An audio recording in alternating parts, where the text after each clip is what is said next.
Diga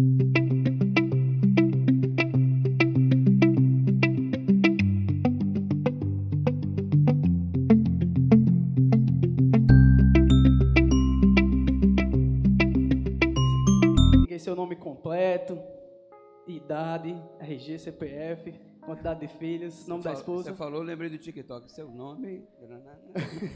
Tá ligado, né? Tô ligado, tô ligado. Manda aí. Eduardo Batista da Silva.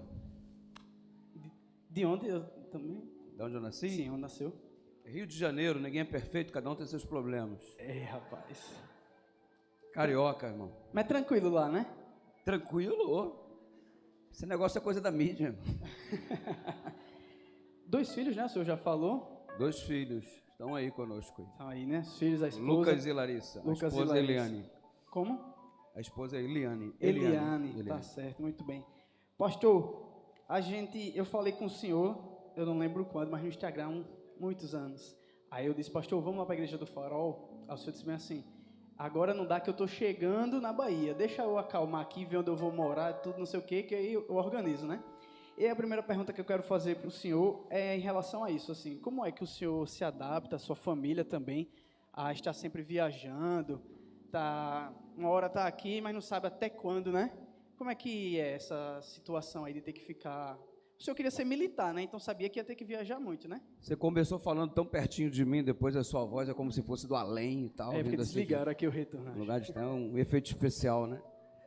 Não, tudo bem. Olha, a dificuldade do ministério que eu desenvolvo, na verdade, esse é o maior desafio, são as constantes viagens, né? Eu não vou perguntar se a esposa já acostumou, porque não acostumou, porque até hoje ela reclama. E eu fico feliz que ela reclama, é sinal que eu ainda faço falta. O problema é no dia que ela parar de reclamar. Tipo assim, nossa, você ficou tanto tempo, não vai sair de novo? Então, a ausência causa saudade, e isso é um bom sinal. Ela também agora está numa dinâmica de viajar bastante, Bahia e Sergipe. Ela é departamental da União, para o Ministério da Criança e dos Adolescentes. Então, ela também viaja bastante. Os finais de semana são os nossos maiores desafios, mas durante a semana a gente está sempre junto. E sempre que possível a gente concilia a agenda para finais de semana. Esse ano ainda não foi possível, mas sempre que possível, finais de semana, a gente concilia a agenda. E agora ela fez um decreto lá em casa, de que para aceitar convites, precisa vir o convite para ela também, para que ela esteja junto, né? E vocês mandaram o convite para mim. Eita. E depois eu falei, pastor, tem que mandar outro convite aí, senão a casa vai cair. Aí vocês, na sequência, mandaram um convite. Inclusive, na mesa da União, foi quinta-feira agora, votou o convite dela, sendo convidada para a Semana de Oração Jovem no Farol. Aí ela virou para mim e falou assim, é assim que tem que ser, tá vendo? Aí eu, tá bom. Aprendeu, né? Não aprendi não, ainda estou aprendendo. Todo mundo tá ligado, né? Ô pastor, nesse sentido aí, o pessoal aqui perguntou, como o senhor consegue equilibrar as necessidades pessoais da família e da igreja? Porque o senhor, só a Bahia é enorme, né? Bahia, um estado... Já visitou? Não dá para visitar, Não né? visitei todo mundo, não. Visitei Jequié, o pessoal de Jequié está aí, ó. Então, Jequié eu visitei. Não dá para visitar todo mundo, tem poucos sábados no ano, obviamente, pela quantidade de igrejas que você possui. Então, na nossa atividade, o que a gente faz mais é atender as associações. Ou seja, eu sou departamental de jovens, desbravadores e aventureiros. O que eu atendo? Eu não atendo a igreja. Igreja a church, aqui a comunidade. Eu atendo a associação que realiza os seus programas nesta área, e a minha responsabilidade é atender o meu departamental. E aí, consequentemente, não sobram muitas datas para atender a igreja local, porque a gente atende a programação da associação. Treinamento de liderança de desbravadores, então eu estou lá. Treinamento de líderes de jovens, estou lá. Acampamento de jovens, estou lá. Campuri de desbravadores, estou lá. Aventureiro, estou lá. Então, a minha função é atender a programação da associação. Às vezes, alguns irmãos não entendem. Ligam, pastor, vem aqui na minha igreja. Então, conversa com o seu departamental, porque a minha tarefa, a minha responsabilidade, o exercício do meu trabalho é atender a demanda da associação. E são 6 associações, são 6 campos, e a partir de novembro agora serão 7 campos. Então, são 7 associações para a gente atender no estado da Bahia e Sergipe. Mesmo assim, é muita gente para atender, né? Mesmo muita dividindo. Aí como é que o senhor faz para conciliar? Assim, não, esse é o momento da igreja, esse é o momento da família, esse é o momento Se você perguntar isso para minha esposa, você vai ouvir boas verdades aqui. Tem que Mas entrevistar ela, eu né, não na consigo. A verdade é que eu não consigo. A gente administra, Pesado, né? mas conseguir assim com eficácia, rapaz, tanto tempo aqui para a família, tanto tempo para isso, não consigo, não. Os filhos moram lá também? Não, meus filhos, os dois moram em Foz do Iguaçu, lá no Paraná. Então a gente se vê raramente aí 2 vezes por ano, ou sempre num feriado prolongado, quando dá, e a gente consegue juntar milhas suficientes para comprar uma passagem. Mas eles moram em Foz do Iguaçu e estudam no Paraguai. Tá tudo pertinho, né? Bahia aqui. Bahia, Paraguai. A primeira pregação que eu vi do senhor foi quando meu pai trouxe um DVD de Londrina. O senhor era de lá, né? Da região sul, né? Não, nunca fui Foi da uma região semana de sul. oração? Como foi? Então conta aí, de onde o senhor veio, por onde o senhor já passou, porque eu assisti uma semana de oração que o senhor fez na igreja de lá, do sul. Central de Curitiba. Pronto, acho que foi essa. Aí teve um DVDzinho que a galera evangelizava e tal, né? Aí meu pai trouxe um, aí eu assisti. Sim. Quando estava naquele auge dos DVDs, você tinha muitas músicas em DVDs, em CDs, mas você não tinha sermões. A igreja não produzia muito isso. E eu estava nessa ocasião em Belo Horizonte e a gente começou a produzir séries de semanas de oração em DVD. Então a gente fazia semana de oração, gravava todos os cultos ao vivo, isso era transformado numa série de sermões e neste processo se desenvolveu aí aproximadamente 6 séries de DVDs. E quando você está citando essa igreja, na verdade, os sermões não foram gravados nesta igreja, Central de Curitiba.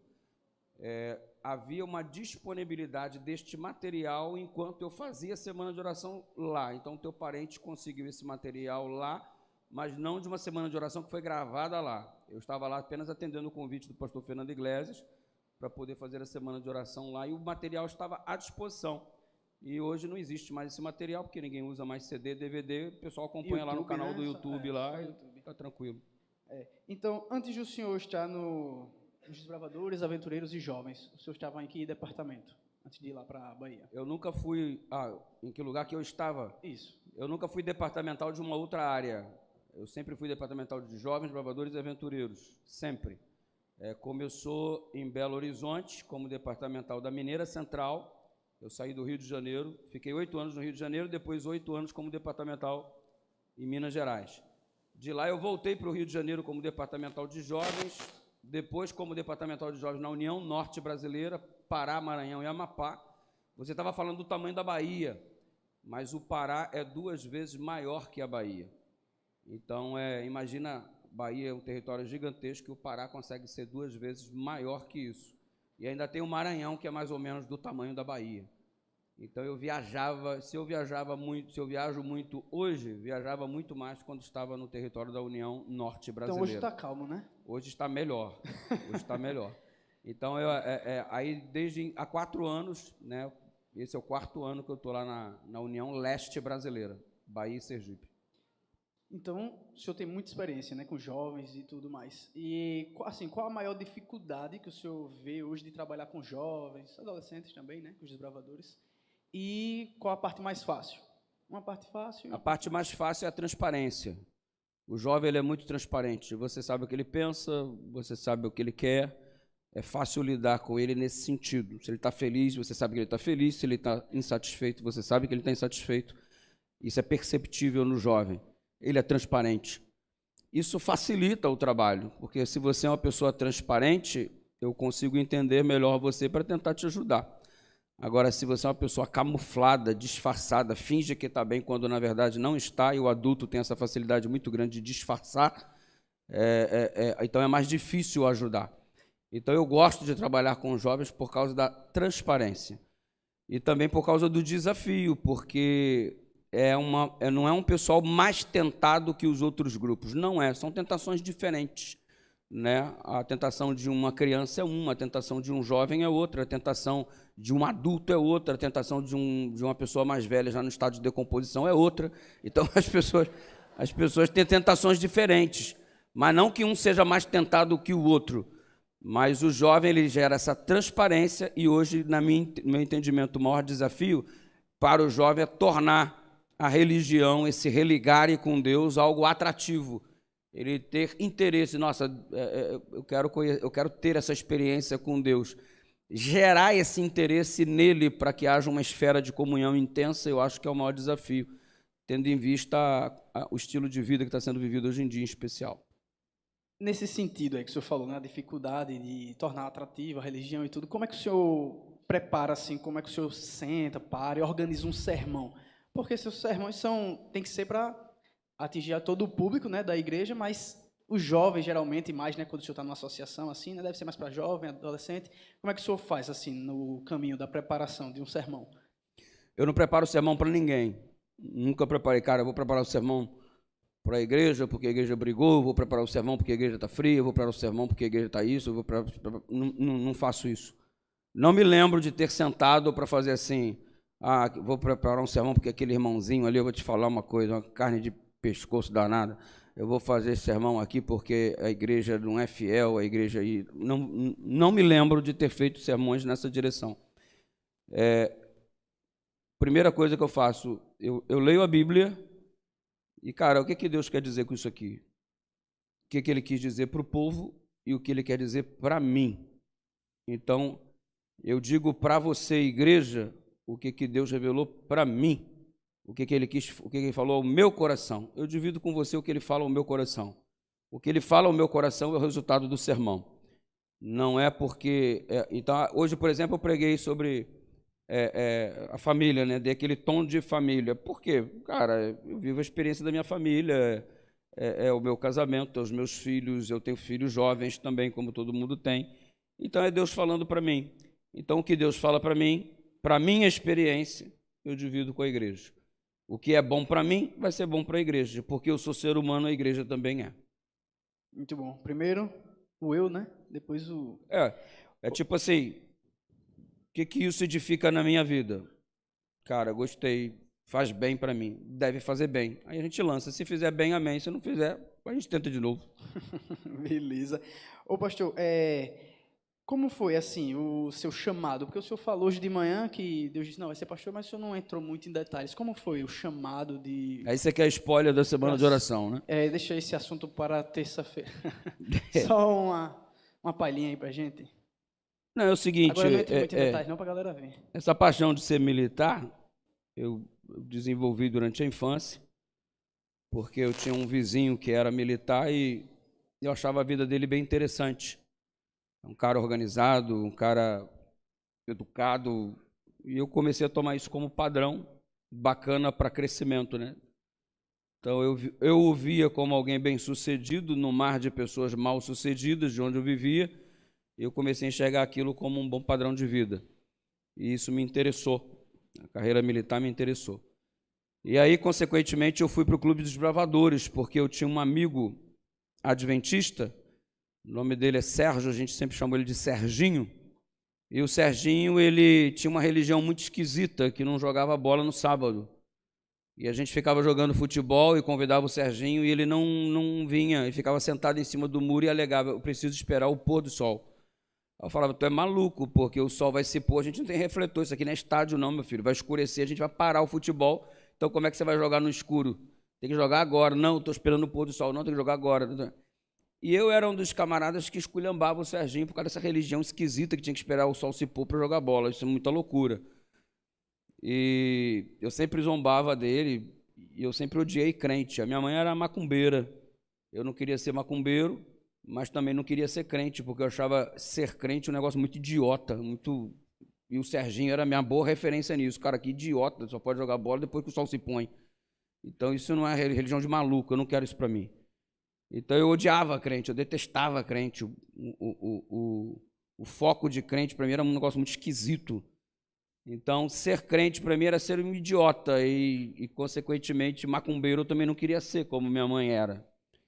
Minha mãe me levava para o centro espírita, eu ficava isolado num canto lá assistindo as sessões da Umbanda e era cada coisa bizarra que acontecia. Eu falei, cara, eu também não quero isso para minha vida, não. Então eu não queria nem ser religioso do sentido de ser cristão, crente, nem também do lado espírita que minha mãe professava. E eu achava que eu podia ser neutro nessa situação e eu era apenas o escarnecedor do Serginho. E um dia eu vi todo uniformizado de desbravadores, e lá naquela época no Rio de Janeiro, não sei como era aqui no Maceió, não sei como era aqui no estado, mas lá no Rio de Janeiro era um uniforme todo caque, o desbravador usava coturno, eu estou te falando de mais de 30 anos atrás, 25 anos atrás, e usava uma boina preta com o logo do desbravador. Aí você olha aquele camarada todo vestido de caque, com uma boina preta e coturno, mano, é polícia. Eu falei, Serginho vai me prender, porque eu estou zoando o cara, e o cara está escutando isso tudo quieto, vai ter uma hora que vai me algemar, vai me levar. E assim, eu comecei a ficar sensível com o cara, né? E falei assim, mano, tu é militar? Ele, não, eu sou desbravador. E eu não entendia o que era isso, né? Para mim era tudo militar. Eu, mano, teu quartel é aonde? Aí ele virou para mim e falou assim, é na igreja. Eu falei, na igreja eu tô fora, mano, negócio de igreja. Eu até queria entrar para esse negócio aí, mas igreja não, mano, esse negócio de crente não dá para mim não. E ele falou para mim, assim, acho que é a maior mentira que um adventista já disse na face da terra. Eu costumo até dizer que eu fui para a igreja não pelo bom testemunho do Serginho, eu fui pelo mau testemunho dele. Ele virou para mim e falou assim, não, mano, não tem nada a ver com igreja, não. Como que desbravador não tem nada a ver com a igreja, cara? Aí eu fui para os desbravadores, porque segundo ele não teria nada a ver com a igreja, né? E cheguei lá, eu me encontrei, mano, assim, descansar, cobrir, atenção, toma, não se fala, aquela coisa toda. Em algum momento, o chefe interrompeu a reunião e falou assim, vamos ler um trecho da Bíblia para a gente fazer oração. Aí eu olhei para o Serginho e falei assim, pô, tu é mentiroso. Ele falou, não, é só um pouquinho, é só um pouquinho. E aí eu fui tomando paixão pelo Clube dos Desbravadores, me identificando com ele, não gostava da parte de Bíblia, dessas coisas, porque era coisa de crente. Eu frequentava no domingo, porque a reunião era só no domingo, não tinha nada a ver, você não via essa estrutura de sábado que a igreja mantém. E eu comecei a ficar ali por achar que, de fato, não tinha nada a ver com igreja estando na igreja. Eu fui enganado, né? E foi um bom engano, né? Enfim, e daí a história continua, quem sabe em algum momento essa semana. Muito bem. Cenas do próximo capítulo. Cenas para os próximos capítulos. A gente já vai para o final agora, pastor. Deixa eu só, uma curiosidade. Eu vi uns stories do senhor. Estava até na resenha, o senhor Daniel Lidick, né? E tal. Aí o senhor postou numa academia bem grande lá. A galera aqui também gosta da academia. Só não está assim, né? Nesse nível ainda não. Mas não, estou colocando aqui tudo para... A galera está caminhando para isso. Como foi que surgiu esse interesse, essa vontade? Desejo, necessidade? É o quê? De academia, de musculação? Foi por causa daquela questão do rim ou não? Não, que o senhor não sabia, né? Que o senhor estava correndo, né? Não, não sabia. Academia é o seguinte, eu até tenho enfim, é uma história bem longa, mas a academia é o seguinte, eu fui fazer o casamento de um médico lá na Barra da Tijuca, no Rio de Janeiro. E eu me queixei para ele de algumas coisas relacionadas à qualidade de vida que eu estava experimentando. E ele é muito amigo meu. Na ocasião ele era, hoje ele está meio subido, não sei nem por onde ele anda, ele foi para o lado dele, eu fui para o meu, enfim, a gente acabou perdendo contato. E esse médico, um dia eu estava conversando com ele, e ele começou a perguntar assim para mim, como que é seu estilo de vida? Como é a sua alimentação, pastor? Aí eu comecei a falar para ele, o senhor faz algum tipo de exercício físico e tal, porque eu percebo que o senhor está acima do peso.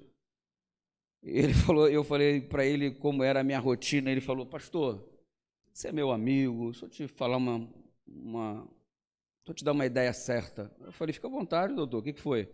Pastor, o senhor é uma vergonha para a igreja. O senhor é uma vergonha para a igreja adventista. Porque a igreja adventista ter um pastor cujo estilo de vida não corresponde àquilo que nós pregamos, é uma vergonha. E eu estou falando isso para que o senhor deixe de ser uma vergonha da igreja e passe a ser uma bênção para a igreja. Eu saí dali tão revoltado, mano, tão indignado, tão torto da cabeça. E eu estava tendo realmente alguns problemas, e essa é a razão por uma das quais eu estava conversando com ele, porque eu desmaiei dentro da igreja no horário da Santa Ceia. Eu tinha uma vida muito estressante, saía de manhã, voltava de noite, saía de manhã, voltava de noite, trabalhava igual um louco.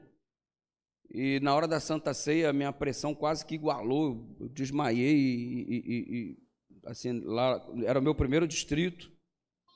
Eu tinha apenas 20 e poucos anos de idade e eu estava acima do peso, aquelas coisas todas, e uma série de problemas começou a aparecer, começou a surgir. E aí, quando ele fez isso, meio que me deu um estalo, sabe? Meio que me deu uma sacudida na vida. E aí eu passei a fazer exercício físico, mudei um pouco a minha alimentação e adotei um estilo de... Entrei para academia e até então a gente malha todos os dias, com exceção do sábado, algumas vezes até sábado à noite. Nas viagens eu não deixo de ir para academia. Toda cidade que eu vou, aqui eu já localizei a minha academia onde é que está. Amanhã já estou lá de manhã cedo, em nome de Jesus. E a gente frequenta a academia por uma... E a gente acabou tomando gosto para a coisa, me fez muito bem. E, consequentemente, as mazelas que me incomodavam não existem mais. Né? Uma série de problemas relacionados ao bem-estar, meu bem-estar físico, hoje eles não existem mais. Eu estava com uma hérnia de disco já na fila para operação e, consequentemente, para te resumir o negócio é o seguinte, eu vou te resumir te dizendo apenas o seguinte: eu tenho hérnia de disco, eu tenho na cervical alguns desvios, eu tenho bico de papagaio, eu tenho a coluna que é um negócio horroroso. Eu fiz uma eletroneuromiografia há pouco tempo atrás, que é um exame onde você recebe agulhas no corpo inteiro e recebe impulsos elétricos para medir a resposta que os terminais nervosos dão. Enfim, é um negócio assim muito louco. É para exatamente analisar a qualidade, dentre outras coisas, da minha situação relacionada à hérnia de disco na L5-S1. O médico só virou e falou para mim assim: pastor, eu percebo que você está fortinho e tal, você está malhando há quanto tempo? Eu falei para ele há quanto tempo eu malhava, ele falou assim: pastor, se o senhor não fizesse exercício físico, o senhor provavelmente não estaria caminhando mais. Foi o que ele falou para mim. Porque tua coluna é um lixo, tua coluna é um lixo. O senhor é todo regaçado. Então, ele foi bem explícito, é o carioca, ele, né? Foi bem regaçante assim, escutá-lo. E ele falou: se o senhor não fizesse exercício físico, provavelmente o senhor não estaria caminhando mais. E eu percebo que aquele momento da história em que aquele médico falou aquilo para mim foi muito importante para que eu tivesse o condicionamento que eu tivesse hoje, porque senão, segundo o médico, eu já teria desenvolvido um processo tão grande. E você sabe que a pessoa que opera uma hérnia de disco, ela não se vê livre das dores nunca mais. E hoje eu não sinto absolutamente nada em relação a nervo ciático pinçando, eu não sinto absolutamente nada.